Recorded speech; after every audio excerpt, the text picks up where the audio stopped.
트럼프 행정부가 이란과의 평화 협상에서 우라늄 농축 20년 중단 시 대이란 제재 완화를 제시했던 것으로 알려지고 있습니다. 이란은 이를 거부하고 최대 5년 중단을 역제안했으나 미국은 받아들이지 않았습니다.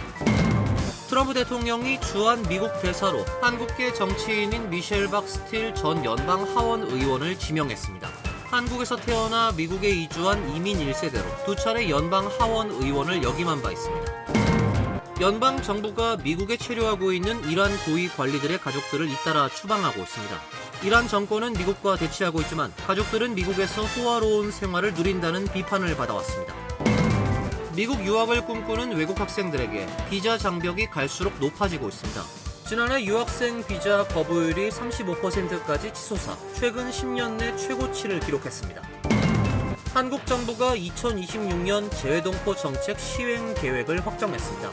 외교부는 재외동포들이 실질적으로 체감할 정책이 추진될 수 있도록 세부 과제를 이행해 나갈 계획이라고 밝혔습니다. 이상은 오늘의 주요 뉴스입니다. 시청자 여러분 안녕하십니까? KBN 뉴스입니다. 트럼프 행정부가 파키스탄에서 열린 이란과의 평화협상에서 우라늄 농축 20년 중단 시 대이란 제재 완화를 제시했던 것으로 알려졌습니다. 이란은 이를 거부하고 최대 5년 중단을 역제안했으나 트럼프 행정부는 받아들이지 않았습니다. 월스트리트저널은 어제 익명의 소식통을 인용해 20년 농축 유예 조치가 이란에 대한 제재 완화와 함께 제시됐다며 이것은 테헤란에 대한 핵 관련 기존 요구를 완화한 것이라고 보도했습니다. 앞서 제이드 벤스 부통령과 무하마드 바게로 갈리바프 이란 국회의장은 양국 대표단을 이끌고 10일에서 12일 이슬람아바드에서 대면 협상을 벌였으나 합의점을 찾지 못했습니다. 미국은 결렬 사유로 핵을 꼽았습니다.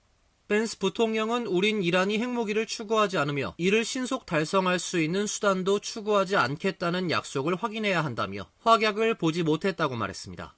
트럼프 대통령도 12일 트루소셜에 회담은 잘 진행됐고 대부분의 지점에 합의했지만 정말 중요한 단 하나의 요소인 핵은 합의되지 않았다며 이란은 핵 야욕을 포기할 의사가 없다고 강조했습니다.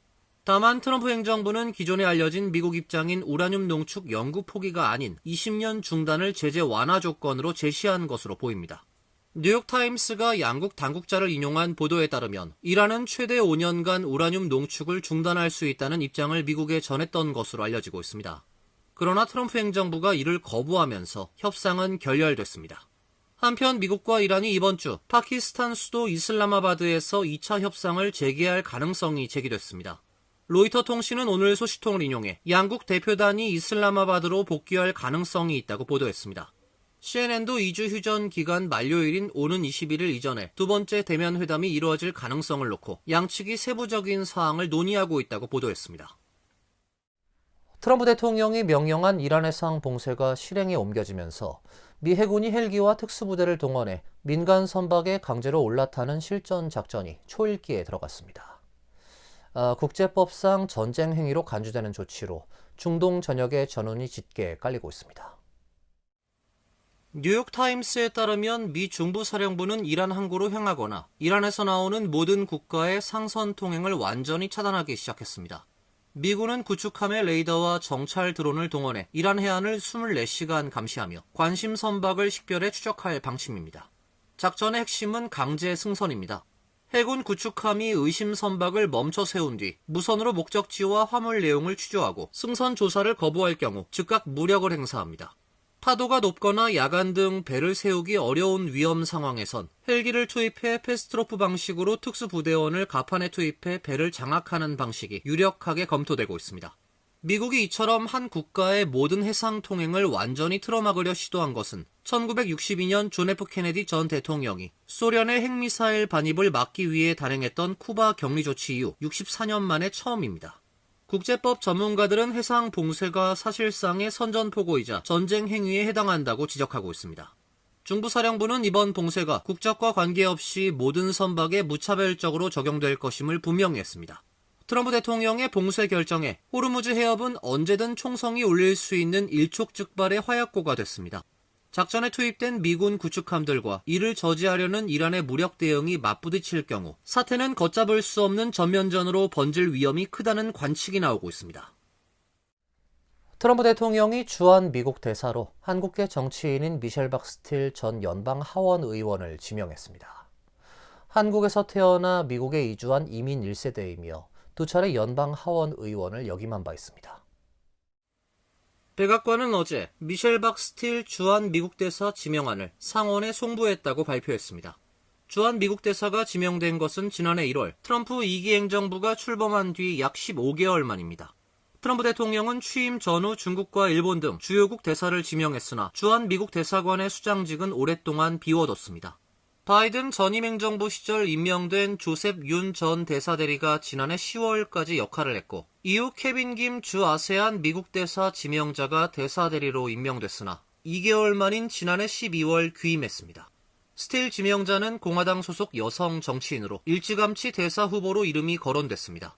트럼프 대통령과 직접적인 친분은 없는 것으로 알려져 있으나 배우자인 숀 스틸 전 캘리포니아 공화당 의장이 당내에서 상당한 입지를 지닌 인사로 평가됩니다. 대사 지명이 늦어지면서 한때는 후보군에서 멀어졌다는 평가도 나왔으나 결국 트럼프 대통령의 선택을 받았습니다. 스틸 지명자는 한국계 미국인으로 1955년 서울에서 태어나 1977년 가족과 함께 미국에 이주했습니다. 캘리포니아주 오렌지 카운티 감독관을 거쳐 2020년 연방 하원에 입성했습니다. 2022년 재선에 성공했으나 2024년 선거에서는 아쉽게 고배를 마셨습니다. 주한 미국 대사는 특명 정권 대사로 상원 청문회를 거쳐 인준을 받아야 임명이 가능합니다. 때문에 실제 임명까지는 길게는 수개월이 소요될 것으로 전망됩니다. 청와대는 오늘 새 주한 미국 대사 후보로 미셸 박스틸 전 연방 하원 의원이 지명된 데 대해 스틸 대사 내정자가 향후 정식으로 임명되면 한미 관계 강화와 한미 양국 국민 간 우정 증진 등에 기여할 것으로 기대한다고 밝혔습니다. 연방 정부가 미국에 체류하고 있는 이란 고위 관리들의 가족들을 잇따라 추방하고 있습니다. 이란 정권은 미국과 대치하고 있지만 가족들은 미국에서 호화로운 생활을 누린다는 비판을 받아왔습니다. 뉴욕포스트에 따르면 이민세관 단속국은 지난 11일 마수메 에부카테르 전 이란 부통령의 아들 세예드 에이사 하셰미의 영주권을 박탈하고 구금했습니다. 하셰미의 아들, 아내 등 가족 영주권도 박탈됐으며 추방될 예정입니다. 에부카테르 전 부통령의 아들 하셰미는 2014년 가족과 함께 학생 비자로 미국에 입국했습니다. 이후 아내와 함께 로스앤젤레스 시카고 스쿨에서 교수로 일을 했으며 고급 아파트에서 거주하는 등 호화로운 생활을 영위했습니다. 국토안보부는 영주권 박탈과 관련해 영주권 소지자가 미국에 위협이 된다고 믿을 만한 이유가 있을 때 자격을 취소할 수 있다고 설명했습니다. 지난 3일엔 이란의 무장단체 이란 혁명수비대 사령관인 카셈 솔라이마니의 조카 하미데 아프샤르의 딸 사리나사닷 호세이니도 영주권이 취소됐습니다. 아프샤르 또한 LA에 거주하고 있었으며 SNS로 온갖 귀금속 장신구를 자랑하는 등 부유한 생활을 즐겼습니다. 그에 따른 명품 드레스를 착용한 사진을 SNS에 올렸는데 이를 두고 이스라엘 매체 더 타임스 오브 이스라엘은 이란에선 여성들이 히잡 착용을 어겼다는 이유로 체포되는 것과 대조된다고 꼬집었습니다. 미국 유학을 꿈꾸는 외국 학생들에게 비자 장벽이 갈수록 높아지고 있습니다. 지난해 유학생 비자 거부율이 35%까지 치솟아 최근 10년 내 최고치를 기록했습니다. 사실상 지원자 3명 중 1명이 비자를 받지 못한 셈입니다. 국제교육 전문기관 슈어라이트가 발표한 연례 보고서에 따르면 2025년 미국의 F1 비자 거부율은 35%로 집계됐습니다. 이는 코로나19 팬데믹 여파로 비자 심사가 강화됐던 2020년 이전 최고치보다도 높은 수준입니다. 보고서는 이 같은 비자 거부 증가가 2025년 가을 학기 국제학생 등록 급감의 주요 원인 중 하나로 작용했다고 분석했습니다. 거부율 상승은 특정 지역에 집중됐습니다. 아프리카, 중동, 남아시아 지역 학생들이 가장 큰 영향을 받은 것으로 나타났습니다. 아프리카의 경우 F1 비자 신청자의 약 64%가 거부되며 사실상 절반 이상 탈락이란 심각한 상황이 벌어졌습니다. 2015년 43%에서 크게 상승한 수치이며 전년도보다 5%포인트 증가했습니다. 일부 국가에서는 거부율이 90%를 넘는 사례도 보고됐습니다. 미국 유학생 최대 송출국 중 하나였던 인도의 변화 역시 두드러집니다. 인도의 학생 비자 거부율은 2023년 36%에서 2025년 61%로 급등했습니다. 불과 2년 사이 거의 2배 가까이 상승했습니다. 반면 남미 지역 학생들의 비자 거부율은 2022년 31%에서 2025년 22%로 감소하며 최근 4년간 완만한 하락세를 기록하고 있습니다. 유럽은 약 9% 수준으로 상대적으로 안정적인 흐름을 이어갔습니다. 미국 내 한인 유학생 수도 계속 감소하고 있습니다. 국제교육연구원의 연례 유학생 통계인 오픈도어 보고서에 따르면 2024-25학년도 미국 내 대학과 대학원, 어학원 등에 재학 중인 한인 유학생은 총 42,293명으로 전년보다 2%가량 줄었습니다. 겨울철 한파 속에 속옷 차림의 시민을 강제 연행한 IC 요원들을 기소하려는 사법당국의 움직임이 본격화하고 있습니다. 사건을 담당하고 있는 한인 검사장은 대배심 소집도 고려하고 있다 밝혔습니다. AP통신에 따르면 미네소타주 램지 카운티 검찰은 지난 1월 18일 발생한 IC 요원들의 체포작전에 대해 납치와 주거침입 등의 혐의 적용이 가능한지를 검토 중입니다. 한국계 존최 램지 카운티 검사장은 기자회견에서 국토안보부에 해당 작전에 대한 자료를 요청했고 체포에 관여한 요원들의 신원도 요구했다고 밝혔습니다. 최 검사장은 이 사건을 그냥 넘기지 않을 것이라며 대배심 소집도 고려하고 있다고 덧붙였습니다. 앞서 IC 요원들은 미네소타 세인트폴의 한 주택에 문을 부수고 진입해 라오스계 미국 시민 총리 타오를 체포했습니다. 당시 속옷과 슬리퍼 차림이었던 타오는 담요 한 장을 걸친 채 IC 요원들에게 연행됐습니다. 성범죄자를 수사 중이었던 IC 요원들은 타오가 범죄 전력이 없는 미국 시민이라는 사실이 확인되자 1시간여 만에 집으로 돌려보냈습니다. IC가 속옷 차림의 중년 남성을 한겨울에 자택 바깥으로 끌고 나오는 장면은 지역 사회뿐 아니라 미국 사회 전반에 충격을 줬습니다. 특히 타오는 요원들이 자신과 가족에게 총을 겨눈 뒤 옷을 입을 기회도 주지 않고 체포했다고 주장했습니다. 램지 카운티 검찰은 IC 요원들이 타오의 자택에 진입할 당시 영장도 없었던 것으로 보고 있습니다. 다만 램지 카운티 검찰이 IC 요원을 형사 기소하는 것은 현실적으로 힘들 것이라는 것이 법률 전문가들의 의견입니다. 헌법의 연방 우위 조항에 따라 연방 요원들은 주 사법당국의 기소로부터 광범위한 면책 특권을 갖기 때문입니다. 한국 정부가 2026년 재외동포 정책 시행 계획을 확정했습니다. 외교부는 올해를 차별 없는 포용적 동포 정책의 이행 원년으로 삼고 재외동포들이 실질적으로 체감할 정책이 추진될 수 있도록 세부 과제를 이행해 나갈 계획이라고 밝혔습니다. 2026년 재외동포 정책 시행 계획은 국민주권정부 기조에 발맞춰 지난 1월 수정된 제1차 재외동포 정책 기본 계획을 이행하기 위한 17개 중앙행정기관이 추진할 78개 세부 이행 과제가 담겼습니다. 재외동포 정책 5대 정책 목표는 재외동포 정책 추진 기반 확대, 동포 사회와의 연대 강화, 재외동포 정체성 함양, 수요자 맞춤형 재외동포 지원, 동포 역량을 활용한 미래 성장 동력 확보입니다. 이를 위해 정부는 올해 재외동포 DB 구축, 재외국민 등록제도 실효성 제고, 재외동포 현황 파악 체계화를 통해 차별 없는 포용적 동포정책 추진에 필요한 데이터 수집 기반을 구축할 예정입니다. 또한 동포사회 주도로 동포 네트워크를 강화하고 재외동포의 민원을 해소하는 한편 동포사회와의 쌍방향 소통, 협력 체계도 구축합니다. 동포사회 세대 교체 등 변화된 환경을 감안해 재외한국어 교육 범정부 협력체계 구축, 체계적 한글학교 지원, 차세대 동포 대상 내실 있는 지원 등을 통해 재외동포의 정체성 함양에 힘쓸 예정입니다.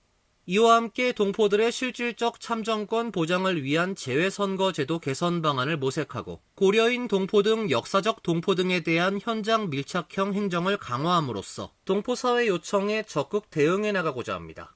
재외동포에 대한 국내 인식 개선을 통해 귀환 동포가 안정적으로 정착할 수 있는 환경을 구축하고 국내 정착 지원 등을 통해 동포 청년 인재를 적극 유치한다는 방침입니다. 또 K-브랜드를 활용한 한상 경제권 구축을 지원하는 한편 한반도 평화 공존 기반을 구축하는 데 있어 재외동포들이 기여할 수 있도록 지원할 예정입니다. 임신 중 여성의 타이레놀 복용이 자녀의 자폐증 발병과 관련이 없다는 새로운 연구 결과가 나왔습니다. 로이터 통신에 따르면 덴마크 연구진은 어제 자마 소아과학에 낸 논문을 통해 1997년부터 2022년 사이 태어난 150만 명 이상의 어린이를 대상으로 진행한 연구 결과를 공개했습니다. 해당 논문에 따르면 타이레놀에 노출된 어린이 1.8%와 비노출 어린이 3%에서 이후 자폐증이 진단됐습니다. 논문은 타이레놀과 자폐증의 유의미한 관련성이 없다는 점이 확인됐다며 약물 복용량과 사용된 시기 같은 개인별 위험 요인을 고려해도 관련성은 확인되지 않았다고 부연했습니다. 2024년 진행된 스웨덴 연구 역시 타이레놀의 임신 중 사용과 자폐증 사이에 연관성이 없다고 결론 내린 바 있습니다. 앞서 미국 연구진은 지난해 46건의 기존 연구를 검토하고 임신 중 타이레놀 성분명인 아세트아미노펜 노출과 아동의 자폐증, 주의력 결핍 과잉 행동 장애와 같은 신경발달 장애 사이에 연관이 있을 가능성을 제기했습니다. 당시 연구진은 약물 사용이 자폐 유발을 증명하는 건 아니라면서도 임산부가 필요할 때 가능한 한 가장 낮은 용량으로 가능한 한 짧은 기간 아세트아미노펜을 복용해야 한다고 권고했습니다. FDA도 지난해 9월 임산부의 타이레놀 사용이 자폐증과 ADH 위험 증가와 연관될 수 있다며 해당 약물의 경고 라벨을 추가하는 절차를 시작했다고 전했습니다. 이어서 간추린 소식입니다.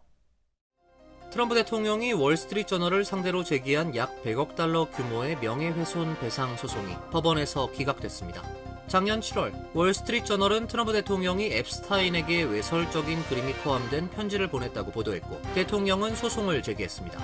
플로리다주 연방지방법원의 데런 게일스 판사는 트럼프 대통령 측이 WSJ 보도의 실질적 악의를 입증하지 못했다며 사건을 기각했습니다. 실질적 악의는 공인이 명예훼손을 주장할 경우 해당 보도가 허위일 뿐만 아니라 언론이 그 허위성을 알면서도 보도했음을 입증해야 합니다. 게일스 판사는 다만 대통령에게 오는 27일까지 수정된 소장을 제출할 기회를 줬습니다. 트럼프 대통령 측은 재소송 방침을 밝혔습니다. 미 시민자유연맹 등 시민단체들은 지난 8일 정당한 사유 없이 체포 및 구금됐다고 주장을 하는 뉴욕 거주 이민자 8명을 대리해 연방국토안보부 등 트럼프 행정부를 제소했습니다.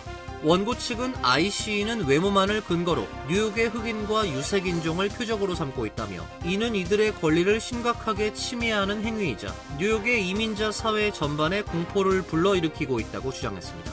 소장에서 원고 측은 연방 요원들은 단지 히스패닉이란 이유로 일상적으로 검문하고 있다는 문제를 제기했습니다. 그러나 DHS는 ICE 요원들이 인종차별적 프로파일링을 한다는 모든 주장은 거짓이라고 반박하고 수정헌법 제4조에 따라 합리적인 의심이 있을 경우에만 체포한다는 입장입니다. 뉴욕시가 구독형 멤버십의 해지 절차를 간소화하는 이른바 클릭 취소 규정 도입을 추진합니다. 뉴욕시 소비자 근로자 보호국에 따르면 클릭 취소 규정은 뉴욕시 소비자 보호법에 손쉬운 구독 해지 절차를 의무화하는 내용을 핵심으로 하고 있습니다. 이번 규정이 확정될 경우 업체들은 위반 시 벌금뿐 아니라 배상 책임까지 질 수 있습니다. 시 당국은 이를 위해 다음 달 8일 공청회를 열고 각계 의견을 수렴할 예정입니다. 이번 규정 추진은 지난 1월 조란 맘다니 시장이 제10호 행정명령을 통해 헬스클럽, 호텔 등 구독 기반 서비스 업체들의 숨겨진 수수료 및 불공정 관행에 대한 강력한 단속을 지시한 데 따른 후속 조치의 일환입니다. 뉴욕주 매나셋 노스쇼어 병원에서 지난 9일 새벽 1시 71세 한인 남성 홍재민 씨가 사망을 했으나 연고자가 확인되지 않아 장례 일정을 잡지 못하고 있습니다. 고인은 뉴욕에서 배관공으로 일한 것으로 알려지고 있습니다. 자녀 2명이 있다고 하나 연락이 되지 않고 동생 홍재철 씨와도 연락이 두절된 상태입니다. 한국에서는 경기도 동두천에 거주했던 것으로 전해졌습니다. 중앙장의사는 고인이 무연고자로 처리되는 것을 막고 장례를 치르기 위해 고인의 친인척, 지인, 동양선후배 등 아시는 분은 즉시 연락해달라고 당부했습니다. 환율과 증권 소식입니다.